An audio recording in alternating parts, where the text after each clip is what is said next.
മക്കളെ, നമുക്ക് ഒരു ക്വസ്റ്റ്യൻ്റെ മോഡൽ പരിചയപ്പെടാം. 6ാം ക്ലാസ്സിൻ്റെ ഒരു മോഡൽ ക്വസ്റ്റ്യൻ ആണ്. കഴിഞ്ഞ വർഷം വന്ന ക്വസ്റ്റ്യൻ ആണിത്. നിങ്ങൾക്ക് നാളെ എക്സാം ആണല്ലോ, അപ്പോൾ എങ്ങനെയാണ് ഒരു ക്വസ്റ്റ്യൻ ചെയ്യേണ്ടത് എന്ന് നമുക്കൊന്ന് നോക്കാം. ആദ്യം തന്നെ നിങ്ങൾ തന്നിട്ടുള്ള ക്വസ്റ്റ്യൻ ആദ്യം മുതൽ അവസാനം വരെ എല്ലാ ക്വസ്റ്റ്യനും നന്നായിട്ട് വായിച്ചു നോക്കുക. അതിനുശേഷം നിങ്ങൾക്ക് എത്ര മാർക്കാണോ പറഞ്ഞിരിക്കുന്നത് ആ മാർക്കിനനുസരിച്ചിട്ട് എഴുതുക. അതായത് നിങ്ങൾക്ക് ഇവിടെ 6 ആക്ടിവിറ്റിയാണ് തന്നിട്ടുണ്ടാവുക. അതിൽ 5 എണ്ണമാണ് നിങ്ങൾ ചെയ്യേണ്ടത്. നിങ്ങൾക്ക് ഏറ്റവും സിമ്പിളായിട്ട് ചെയ്യാൻ പറ്റുന്ന 5 എണ്ണം തിരഞ്ഞെടുത്തിട്ട് 5 എണ്ണം ചെയ്യാം. ഓക്കെ, ഓരോ പ്രവർത്തനത്തിനും നിങ്ങൾക്ക് 5 മാർക്കായിരിക്കും ഉണ്ടാവുക. ഫസ്റ്റ് തന്നിരിക്കുന്ന ക്വസ്റ്റ്യൻ, ഒരു പാരഗ്രാഫ് തന്നിട്ട് അതിന് താഴെ ക്വസ്റ്റ്യൻ തന്നിട്ടുണ്ട്. അതിൻ്റെ ആൻസർ ചെയ്യാനാണ്. വളരെ സിമ്പിൾ ആയിട്ടുള്ള ഒരു ക്വസ്റ്റ്യൻ ആണിത്. ഏക്ക് താലാബ് കെ കിനാരെ ഏക്ക് പീപ്പൽ കാ പേട് താ. ഒരു കുളത്തിന്റെ തീരത്തായിട്ട് ഒരു പീപ്പൽ മരം ഉണ്ടായിരുന്നു, ഒരു ആൽമരം ഉണ്ടായിരുന്നു. ഉസ് പേട് പർ ബഹുത്ത് സാരേ ബന്ദർ രഹത്തെ थे. ആ മരത്തിൽ വളരെയധികം ബന്ദർ, കുരങ്ങന്മാർ താമസിച്ചിരുന്നു. ഏക്ക് രാത്ത് ആസ്മാൻ മേ ചാന്ദ് നികലാ ഹുവാ താ. ഒരു രാത്രി ആകാശത്തിൽ ചന്ദ്രൻ ഉദിച്ചു. ഉസ്കി ഛായ പാനി മേ ചമക് രഹി തി. അതിന്റെ നിഴല് വെള്ളത്തിൽ ഇങ്ങനെ തിളങ്ങാൻ തുടങ്ങി. ഏക്ക് ബന്ദറിനെ കഹ. ഒരു ബന്ദർ പറഞ്ഞു, ചാന്ദ് പാനി മേ ഗിർ ഗയാ ഹെ. ചന്ദ്രൻ വെള്ളത്തിൽ വീണിരിക്കുന്നു എന്ന് ഒരു ബന്ദർ പറഞ്ഞു. താലാബ് കെ കിനാരെ കോൺസാ പേട് താ. ഫസ്റ്റ് ക്വസ്റ്റ്യൻ എന്താണ്? താലാബ് കെ കിനാരെ കോൺസാ പേട് താ. താലാബ് കെ കിനാരെ ഏക്ക് പീപ്പൽ കാ പേട് താ. നിങ്ങൾക്ക് തന്ന പാരഗ്രാഫിലുണ്ട് അല്ലേ? അപ്പൊ നിങ്ങൾ ആൻസറിൽ അതുണ്ടോ എന്ന് നോക്കുക. താലാബ് കെ കിനാരെ ഏക്ക് പീപ്പൽ കാ പേട് എന്നുണ്ട് അല്ലേ? അപ്പൊ അതാണ് നിങ്ങൾ ആൻസർ ആയിട്ട് എടുത്ത് എഴുതേണ്ടത്.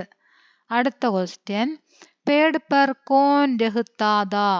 മരത്തിൽ ആരാണ് താമസിച്ചത് എന്നാണ് ചോദിച്ചത്. പേട് പർ ബഹുത്ത് സാരേ ബന്ദർ. അപ്പൊ ആരാണ്? ബന്ദർ. ആൻസറിൽ നോക്കുക, ബന്ദർ എന്നുണ്ട്, അതെടുത്ത് എഴുതാം. ചാന്ദ് കഹാം നികലാ ഹുവാ താ. നിങ്ങൾ തന്ന പാരഗ്രാഫിലേക്ക് തന്നെ നോക്കുക. ചാന്ദ് ആസ്മാൻമേം ചാന്ദ് നികലാ ഹുവാ താ. അപ്പൊ ആസ്മാൻമേം എന്ന് നമുക്ക് തന്ന ആൻസറിൽ ഉണ്ടോ എന്ന് നോക്കാം. ആസ്മാൻമേ ഉണ്ടല്ലേ? അപ്പൊ അതെടുത്ത് എഴുതാം. അടുത്തത്, കിസ്കി ഛായ പാനി മേ ചമക് രഹി തി. എന്തിന്റെ നിഴലാണ് വെള്ളത്തിൽ തിളങ്ങിയത്? നിങ്ങളുടെ പാരഗ്രാഫിൽ പറഞ്ഞിട്ടുണ്ട് ഉസ്കി ഛായ, അതിന്റെ നിഴൽ. അപ്പൊ ഉസ്കി എന്ന് ആൻസർ എഴുതിയേക്കരുത്. എന്തിന്റെ നിഴലാണ്? ചാന്ദ് കി അല്ലേ? ചാന്ദ് നികല, ചന്ദ്രൻ ഉദിച്ചു അതിന്റെ നിഴൽ എന്നാണ് പാരഗ്രാഫിൽ പറഞ്ഞത്. അപ്പൊ എന്തിന്റെ നിഴലാണ്? ചന്ദ്രന്റെ. അപ്പൊ ഇവിടെ ഉണ്ടായിരിക്കും ചാന്ദ് കി. കണ്ടോ? അതാണ് നമ്മൾ എഴുതേണ്ടത്, ചാന്ദ്. അടുത്ത ക്വസ്റ്റ്യൻ, ബന്ദറിനെ ക്യാ കഹ. ബന്ദർ എന്താണ് പറഞ്ഞത്?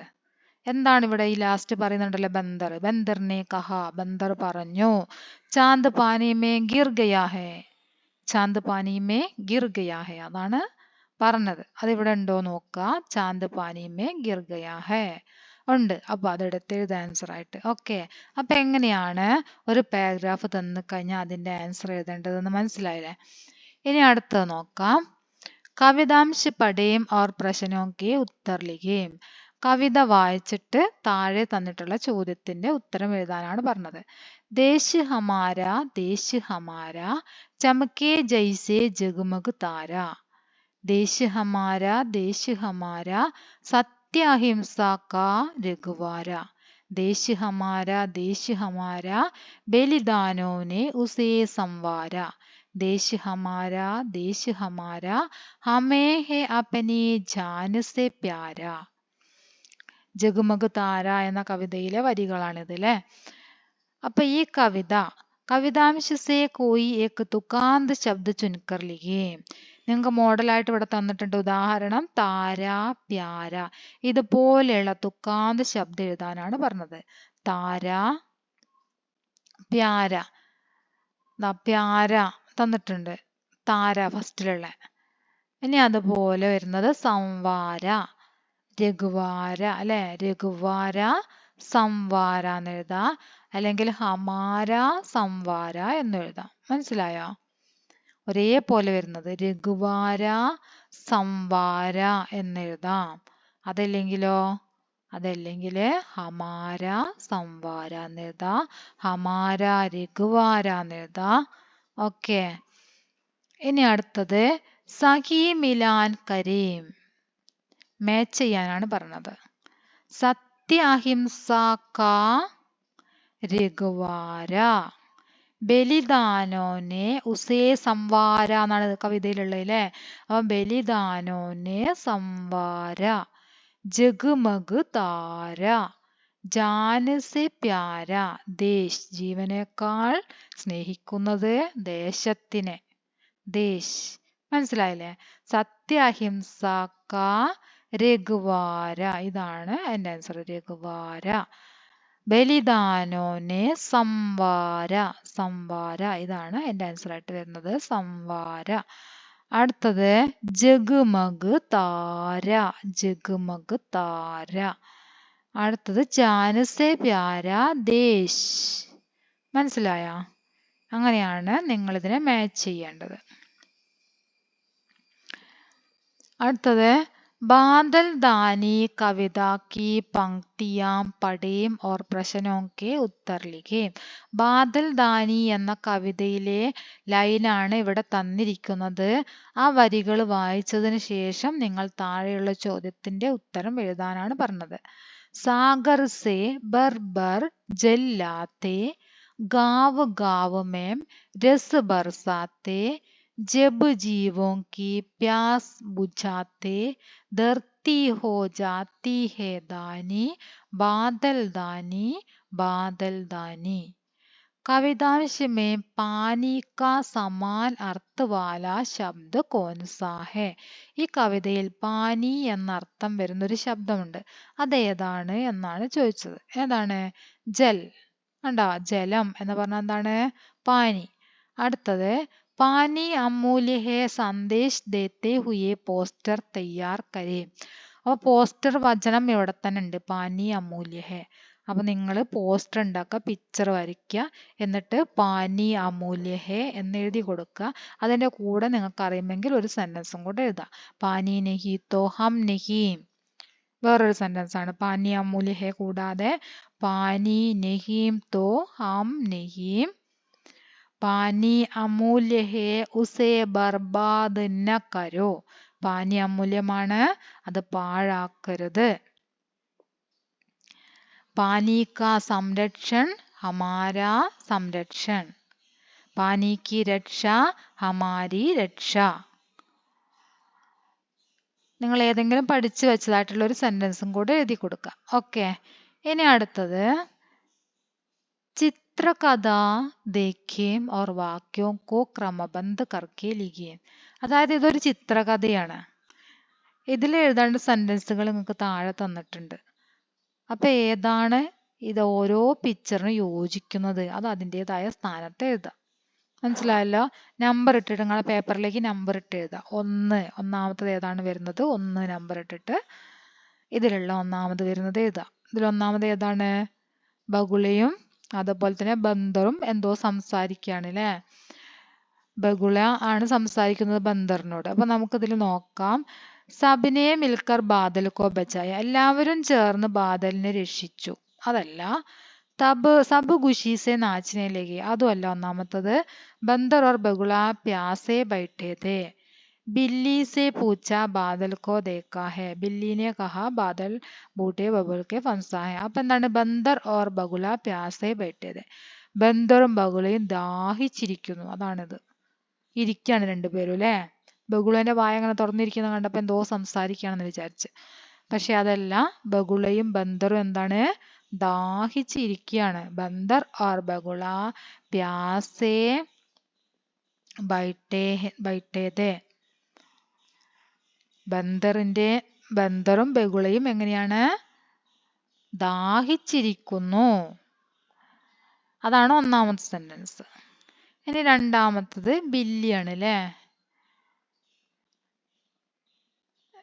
बिल्ली ने पूछा बादल को देखा है. बिल्ली से पूछा. ബില്ലിനോട് ചോദിക്കുകയാണ് ബാദൽ കോ ദേക്കാ ഹെ. ബന്ദർ ചോദിക്കുകയാണ് ബാദലിനെ കണ്ടോ എന്ന് ചോദിക്കുകയാണ്. അപ്പൊ രണ്ടാമത്തെ ഏതാണ്? ബില്ലി സേ പൂച്ച ബാദൽ കോ ദേക്കാ ഹെ. അതാണ് രണ്ടാമത്തെ വരുന്നത്. ഇനി മൂന്നാമത്തെ പിക്ചറില് മുള്ളിൽ കുടുങ്ങി കിടക്കുന്നതാണ് കാണിക്കുന്നത് അല്ലെ. ബില്ലിനെ കഹാ ബാദൽ ബൂട്ടേ ബബുൾ മേ ഫംസാ ഹേ. ബില്ലി പറഞ്ഞു ബാദൽ ബൂട്ടേ ബബുളിൽ കുടുങ്ങി കിടക്കുകയാണ് എന്ന് പറഞ്ഞു. അതാണ് ഇവിടെ എഴുതേണ്ടത്. അടുത്തത് നാലാമത്തത് സബ് ഖുഷി സെ നാച്ചിനെ ലേക്ക് 5 സബിനെ മിൽക്കർ ബാദൽ കോ ബജായ. എല്ലാവരും ചേർന്ന് ബാദലിനെ രക്ഷപ്പെടുത്തി. കണ്ടോ, എല്ലാവരും ചേർന്നിട്ട് ബാദലിനെ രക്ഷപ്പെടുത്താൻ ശ്രമിക്കുന്ന പിക്ചറാണ് ഇവിടെ ഉള്ളത്. അപ്പൊ സബിനെ മിൽക്കർ ബാദൽ കോ ബച്ചായ നാലാമത്തതാണ് സബിനെ മിൽക്കർ ബാദൽ കോ ബച്ചായ. ഇനി 5 സബ് ഖുഷി സെ നാച്ചിനെ ലേക്ക്. എല്ലാവരും സന്തോഷത്തോടെ നൃത്തം ചെയ്യാൻ തുടങ്ങി. അഞ്ചാമത്തെ പിക്ചർ എല്ലാവരും സന്തോഷത്തോടെ നൃത്തം ചെയ്യുന്ന പിക്ചറാണ് അല്ലെ. മഴ പെയ്തു. ഇനി അടുത്തത് നോക്കാം. ചിത്ര ദേഖേ ഓർ പ്രശ്നോ കെ ഉത്തർ ലിഖേ. ചിത്രം നോക്കിയിട്ട് ചോദ്യത്തിന് ഉത്തരം എഴുതാനാണ് പറഞ്ഞത്. ചിത്ര കെ കിസി ഏക് ജാനവർ കാ നാം ലിഖിയേ. ചിത്രത്തിലെ ഏതെങ്കിലും ഒരു മൃഗത്തിന്റെ പേര് എഴുതാനാ പറഞ്ഞത്. കിസി ഏക് ജാൻവർ കാ നാം ലിഖിയേ. ഏതെങ്കിലും ഒരു മൃഗത്തിന്റെ പേര്. ചിത്ര കെ കിസി ഏക് ജാൻവർ. ഇതിൽ എത്ര ജാൻവർ ഉണ്ട്? ബൈലുണ്ട്, ബന്ദർ ഉണ്ട്, ഗായ്, ബൈല്, ബന്ദർ. ഇതിൽ ഏതെങ്കിലും ഒന്ന് നിങ്ങൾ എഴുതിയാൽ മതി. ഏതെങ്കിലും ഒന്നിന്റെ പേര്. ഓക്കെ. പിന്നെ അടുത്തത് ചിത്ര കെ ആധാർ പർ വിവരണം തയ്യാർ കരേം. ഈ ചിത്രം നോക്കിയിട്ട് നിങ്ങളോട് വിവരണം തയ്യാറാക്കാനാണ് പറഞ്ഞത്. ഒരു 4 സെന്റൻസ് എഴുതണം. വിവരണം. ചിത്രം നോക്കി വിവരണം തയ്യാറാക്കാം. ഇതിൽ എന്തൊക്കെയാണ് ഉള്ളത് എന്നുള്ള എഴുതിയാൽ മതി. ഒരു കർഷകൻ കൃഷി ചെയ്യാൻ വേണ്ടിയിട്ട് നിലമൊക്കെ ഒരുക്കുകയാണ് അല്ലേ. അപ്പൊ എന്താ ചെയ്യുന്നത്? കിസാൻ ഗേത്തി കർത്താ ഹേ.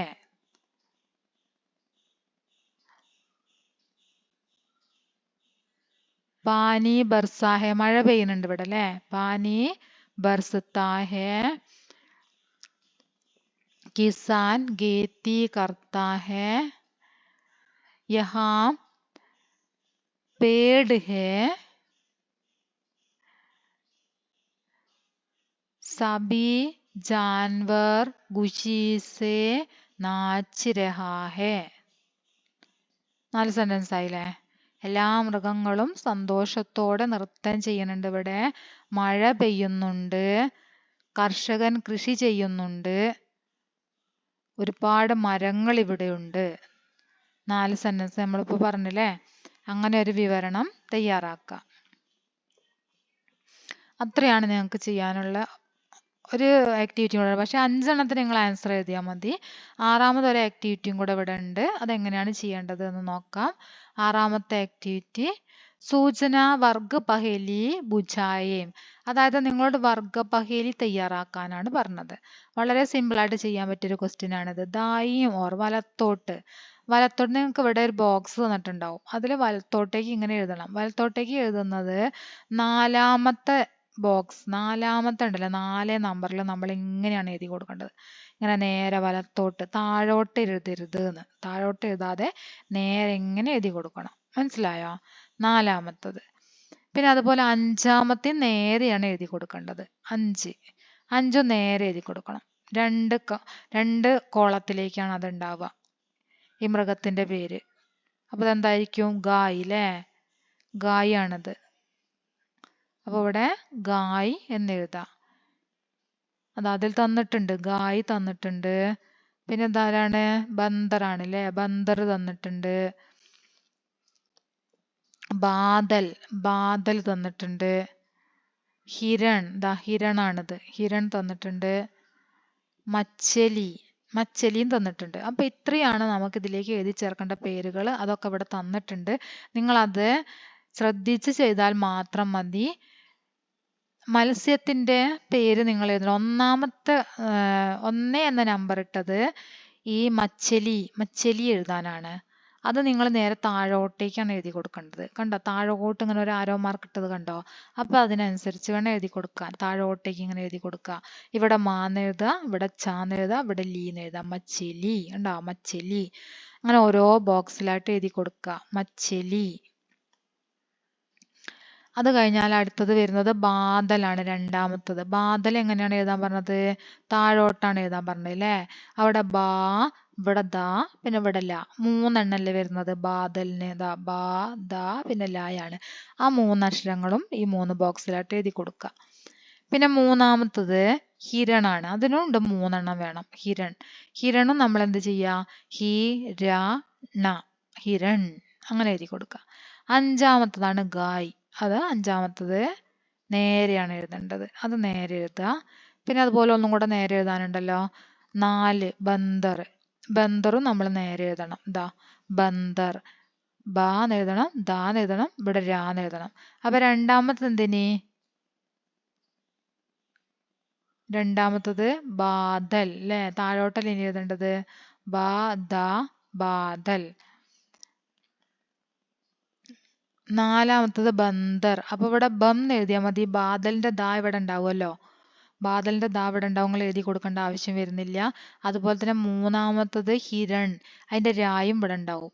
അപ്പൊ നമ്മൾ ബന്ദറിന്റെ ബം എന്നുള്ളത് മാത്രമേ എഴുതേണ്ട ആവശ്യം വരുന്നുള്ളൂ. ബാക്കി 2 എണ്ണം നമ്മൾ നേരത്തെ ഫില്ല് ചെയ്തതിൽ ഇവിടെ ഉണ്ട്. മനസ്സിലായോ? പിന്നെ അഞ്ചാമത്തെ ഫുൾ എഴുതി കൊടുക്കണം, ഗായ് എന്നുള്ളത്. മനസ്സിലായില്ലേ? നാലാമത്തേനാണ് ഇങ്ങനെ വരുന്നത്. ഓക്കെ.